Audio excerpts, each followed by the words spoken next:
19 मार्च 2012 से जंतर मंतर पर 509 साथी अनिश्चितकालीन अनशन पर बैठे और इनके समर्थन में देश के कोने कोने से आए लगभग 20,000 लोग धरने पर बैठकर सरकार के सामने ये मांग रखी कि एमएलएम पर जल्द गाइडलाइन जारी किया जाए और आरसीएम को सम्मान पूर्वक चालू करवाया जाए।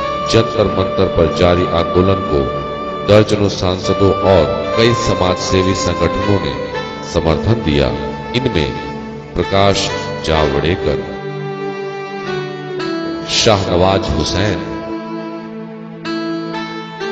कैप्टन जयनारायण प्रसाद, तूफानी सरोज, शब्बीर अली, इंदर सिंह नामधारी, सरोज कुमार, ओम प्रकाश यादव एवं मेघा पाटकर व उदित राज प्रमुख रहे। इन लोगों ने धरना स्थल पर आकर आंदोलनकारियों का हौसला बढ़ाया।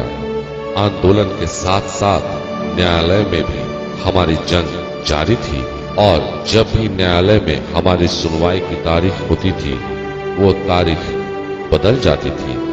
इधर 509 आंदोलनकारी जो अनशन पर बैठे हुए थे, दिन प्रतिदिन उनकी स्वास्थ्य स्थिति बिगड़ती जा रही थी। इनमें से 87 लोगों की हालत इतनी खराब हो गई कि उन्हें दिल्ली के राम मनोहर लोहिया अस्पताल में भर्ती कराया गया। इतना होने के बाद भी सरकार को हमारा दर्द नहीं दिख रहा था। अनशन पर बैठे आंदोलनकारियों का स्वास्थ्य बिगड़ता जा रहा था, लेकिन वो अनशन खत्म करने को तैयार नहीं थे। 23 मार्च 2012 को RCTWA के अधिकारियों ने प्रधानमंत्री से बात की और प्रधानमंत्री की मध्यस्थता से 24 मार्च को राजस्थान के मुख्यमंत्री से हमारे अधिकारियों की व्यक्तिगत मुलाकात हुई। मुख्यमंत्री द्वारा मामले के शीघ्र सकारात्मक समाधान निकालने के आश्वासन और अनशन को समाप्त करने की अपील के बाद 30 मार्च को दिल्ली जंतर मंतर पर जारी अनशन को समाप्त कर दिया गया। बड़े आश्चर्य की बात है कि इसके 50 दिन बीतने के बाद भी स्थिति में कोई बदलाव नहीं आया। लोगों को समझ में नहीं आ रहा था कि अब वो क्या करें, लेकिन आर्थिक आजादी के अभियान के सिपाहियों ने कसम खा लिया था कि वे बिना आरसीएम को शुरू करवाए चैन से नहीं बैठेंगे। RCTWA ने एक बार फिर से पूरे देश के सच्चे आरसीएम सेवकों को 9 मई 2012 से जयपुर स्टैच्यू सर्किल स्थित उद्योग मैदान में इकट्ठा होने का आह्वान किया और स्पष्ट कर दिया कि इस बार वे किसी की बातों में आए बिना इस जंग को तब तक जारी रखेंगे जब तक कि हम जीत नहीं जाते, जब तक कि एमएलएम गाइडलाइन मिल नहीं जाता और आरसीएम पुनः शुरू नहीं हो जाती। पूरे देश से लोग जयपुर पहुंचने लगे और 9 मई 2012 से इस ऐतिहासिक आंदोलन की शुरुआत हो गई। धीरे धीरे आंदोलन तेज होने लगा।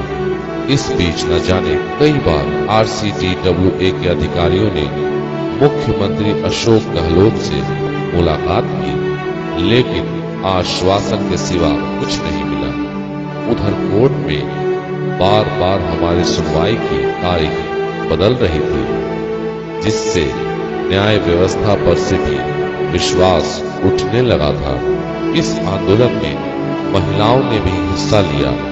आंदोलनकारियों के साथ उनके बच्चे भी थे जो मजबूरन कष्ट काटने पर बाध्य थे।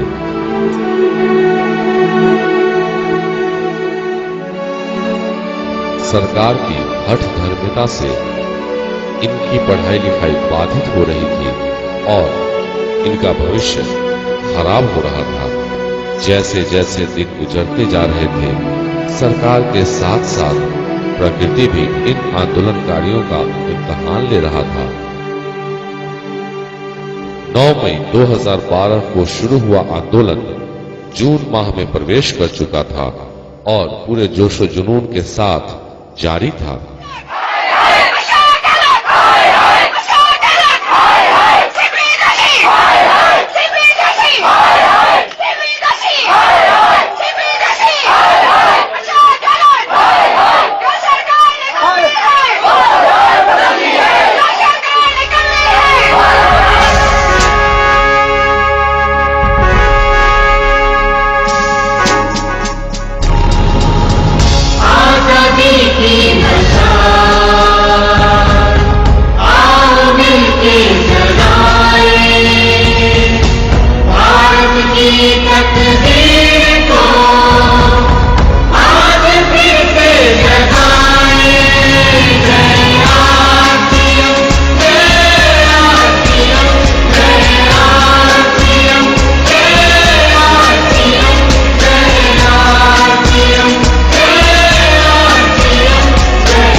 आंदोलनकारी इस बीच अपने खून से अपनी दास्तां पोस्ट कार्ड पर लिखकर मुख्यमंत्री, प्रधानमंत्री के अलावा कई जगह भेजते रहे, लेकिन कोई नतीजा नहीं निकला। जयपुर में जून माह में तापमान 48 डिग्री सेल्सियस के आसपास पहुंच गई थी, फिर भी आंदोलनकारियों के हौसले को डिगा नहीं पा रही थी। कई बार बारिश के साथ साथ तेज तूफान भी आया, लेकिन आंदोलनकारी हर स्थिति में टिके रहे। इस बीच हमारे आंदोलनकारियों ने संतोखबा दुर्लभ ब्लड बैंक में 40 यूनिट रक्तदान कर इंसानियत का परिचय भी दिया। अब जुलाई आ गई थी। हमारा धरना और क्रमिक अनशन उसी हौसले के साथ जारी था। बरसात का मौसम शुरू हो चुका था। दिन रात बारिश में भीगने के बाद भी आंदोलनकारियों का हौसला कुदरत को चुनौती दे रहा था।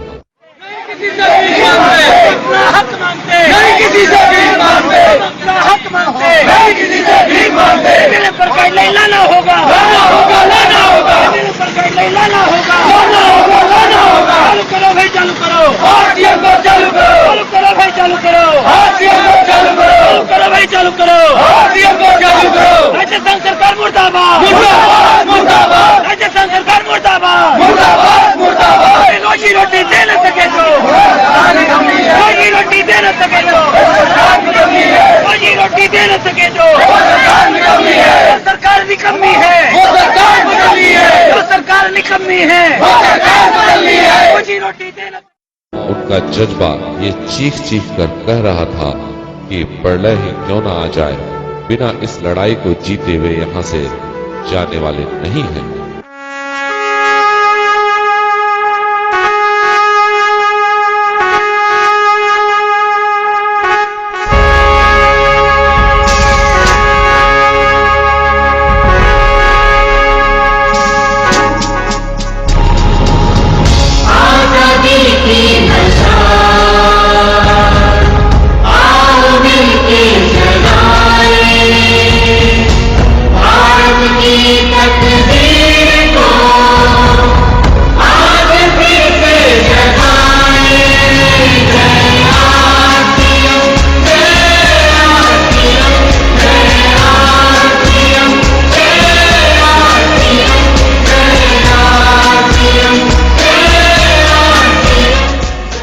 जुलाई को आंदोलनकारियों ने केंद्रीय मंत्री सीपी जोशी के पुतले को जूते से पिटाई कर अपना आक्रोश व्यक्त किया।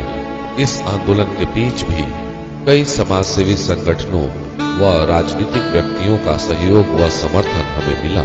अब सरकार को भी समझ में आने लगा कि इस बार वो इन आंदोलनकारियों को बेवकूफ नहीं बना सकते। हमारा आंदोलन जारी था।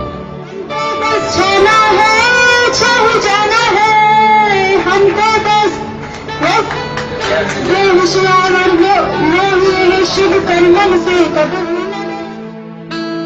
इस बीच मंगलवार 10 जुलाई 2012 को आंदोलनकारियों को ये खबर मिली कि 7 माह से जेल में बंद आरसीएम के 3 कर्मचारी राजकुमार माली जी, अशोक दीक्षित जी और अरुण श्रीवास्तव जी की जमानत हो गई है। ये लोग हमीरगढ़ पुलिस द्वारा छापे की कार्रवाई के दौरान गिरफ्तार किए गए थे। साथ ही साथ त्रिलोकचंद्र छाबड़ा जी और सौरभ जी को जयतारण वाले मामलों में जमानत के अलावा कई मामलों में समझौते भी हो गए। एक साथ इतनी सारी सकारात्मक संदेशों को सुनकर आंदोलनकारियों में खुशी की लहर दौड़ गई। 11 जुलाई 2012 को जब ये तीनों कर्मचारी जेल से बाहर निकले तो आंदोलनकारियों ने जेल के बाहर फूल मालाओं से इनका स्वागत किया। आंदोलनकारियों की मांगे थी कि सरकार MLM पर गाइडलाइन जारी करे और RCM की वितरण व्यवस्था को पूर्ण रूप से बहाल किया जाए। सरकार ने एक चाल और चली, उसने गाइडलाइन भी बना दी, लेकिन उस गाइडलाइन का पालन करते हुए RCM कभी शुरू नहीं हो सकती थी। हमारे वकील ने इस गाइडलाइन पर असहमति जताते हुए अपने स्तर से गाइडलाइन की रूपरेखा तैयार कर सरकार को दी। 29 अगस्त को गुस्साए आंदोलनकारियों ने CP जोशी का पुतला फूंका। इस दिन CP जोशी का जन्मदिन भी था। हमारा आंदोलन मई से अगस्त महीने में प्रवेश कर गया था, लेकिन आंदोलनकारियों के चेहरे पर मायूसी तक नहीं थी। कारण था आज से दुखदाई, अंतिम सघन परीक्षा का कारण था आज से दुखदाई। अननीति सरकार यहाँ की देख न पाई श्रोता को, इसको पता नहीं था कि 9-8 महीने तक क्रांतिकारी आंदोलन करेंगे। अननीति सरकार यहाँ की देख न पाई क्षमता को, अननीति सरकार यहाँ की देख न पाई क्षमता को, और भारत में ही RCM की चोट लगी थी ममता को। आंदोलनकारियों ने सरकार को रिझाने के लिए कई बार मौन धारण तो कई बार सिर भी मुड़वाया। आंदोलनकारियों द्वारा कैंडल मार्च और उस मशाल जुलूस को भला कौन भूल सकता है, जिसमें आंदोलनकारी भारत मां की जय के नारे लगा रहे थे।